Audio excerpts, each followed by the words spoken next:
there, Year 5. Welcome to this advertising lesson. So far, you've learned about the advertising techniques. You've seen some examples of how those techniques are used in real life. And you've also had the chance to spot those techniques in a range of different ads. So hopefully you feel really confident about knowing the advertising techniques and also being able to use them to make your own ad. Today's task is an assessment task to see how much you've learned from last week's lessons.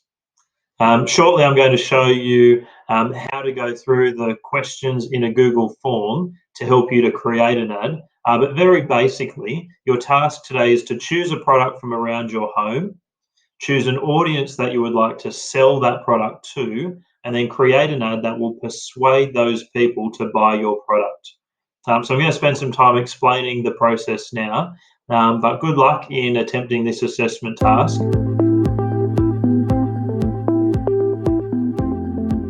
Questions that you'll be working through today will help you to create your advertisement, to help you to think about the product, the audience, and the advertising techniques that you're going to use. So let's have a look.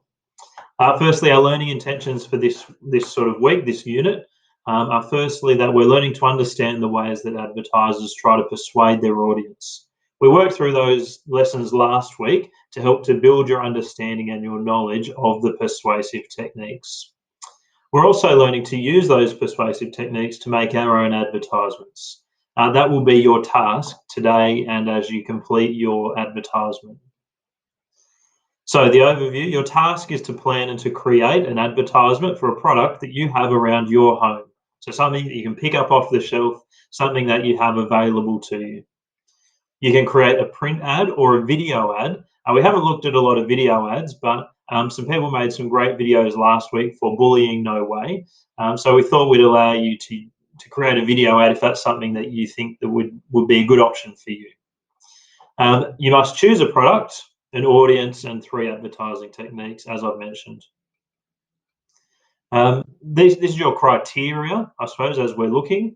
Your teachers will mark your work and will give you some feedback about your work. We're looking at these 4 different areas. So whether the object shows thoughtful consideration of the target audience. Are you selling a product to the right group of people? Next, do the 3 techniques match the object and the audience? Have you used appropriate techniques for the product that you're selling? Next, are the techniques clear and obvious in the ad? We'll be looking to see whether you've used the techniques that you've said you were going to use. And finally, is the ad visually appealing? Does your ad look good? Is it attractive? So your teachers are going to look at that criteria as we mark your assessment.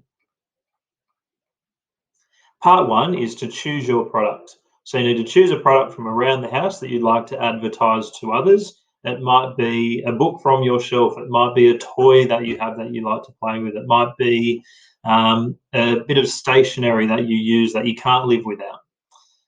Then can you answer these questions about the product? The questions will help you to think about how you're going to sell your product. So as you answer the questions, think about how the questions help you in creating your ad. Part 2, you need to choose your target audience. So you've chosen a product. Now you need to think about who you're going to sell it to. These questions will help you to decide who your target audience will be. If you're going to sell a video game, that will have a different target audience to if you're selling a tomato sauce from the cupboard. So think about who you're selling your product to. Finally, part 3, choose your advertising techniques. This section will help you to revise the advertising techniques that we've looked at, and we'll ask you questions to help you to choose 3 techniques that you're going to include in your ad. As we saw last week, ads don't just have one technique, they use a range of techniques together. These questions will help you to decide which techniques you're going to use to persuade your target audience to buy the product that you've chosen. Once you've finished, this screen will come up that will remind you about the rubric, but will also give you instructions about what to do next. So once you've answered the questions, it's now time for you to create your advertisement using the information that you've just written down. So about your product, about your audience, and about the advertising techniques that you've chosen. Like I said before, you can create your ad using paper, coloured pencils, You might make it on the computer using digital technology. You might also make a video ad for your product. So good luck with your assessment today.